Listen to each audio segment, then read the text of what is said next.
Scam alert. Con artists are working overtime during the holidays. Joining us now, Kathy Stokes, Director of Fraud Prevention Programs at AARP, here to talk about 3 popular scams. You took a survey, and what did you learn? Well, in our survey, we asked a simple 5-point fraud test, a little exam, and about 20% of the people failed. So that tells us that we need to do more to get this kind of information in front of people so that they're able to spot the red flags of a scam and don't fall victim. What are the 3 top scams?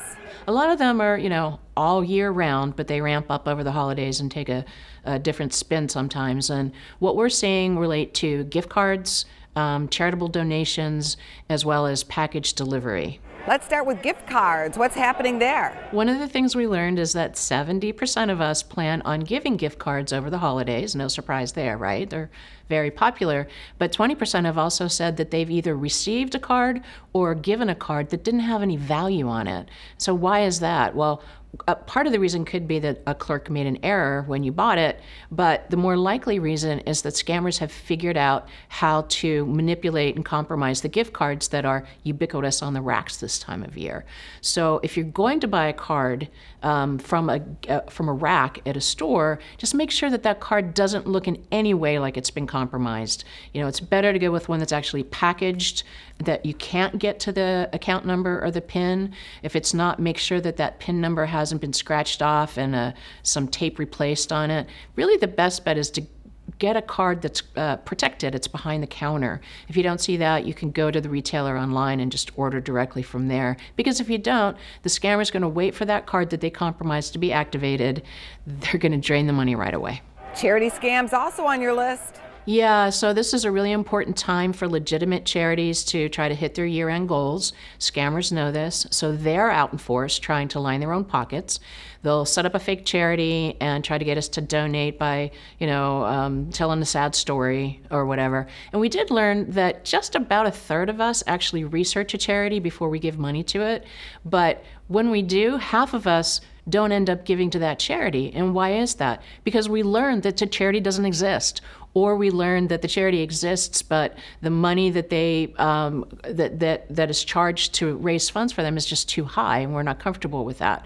So it's important to check out a charity before you give. You can go to a couple of different websites. There's charitynavigator.org. There's also give.org. And what I do is in December, I sit down and I write a list of all of the charities that I've already looked into that I care about. And I say, these are the charities I'm supporting in the next year. And if I get a solicitation, I say, fine, send me your information by mail and I'll consider you for my next list. But I've already supported the charities I'm going to support. You mentioned package deliveries. I'm imagining that means those porch pirates out there. Yeah, that's part of the story. The way to kind of get around that. So porch pirates are these thieves that are trolling neighborhoods, especially this time of year with so many packages being bought, sent and delivered. And they're looking for an opportunity to snatch that package off of our doorsteps. So there are a couple of ways around that. One is to request a signature, and we did learn that only about a third of us do request a signature when we are sending a package to loved ones. If that's not feasible, and let me just say, if you get the signature, then you know that somebody has humanly touched that package, signed for it, and it's now behind the door in the home. If you can't do that for some reason, then ask the delivery package service to put that package somewhere where it's not so viewable from the street, on a side porch or, the backyard or something like that. Just don't make it the low-hanging fruit for the porch pirates. Hey, you could even stick it in or behind or under a bush. Just stick it in a bush, yeah. Thank you so much. Thank you. For more Business First AM, check us out on social media. We're on Facebook, YouTube, and Twitter. And go to businessfirstam.com for where to see our show on TV.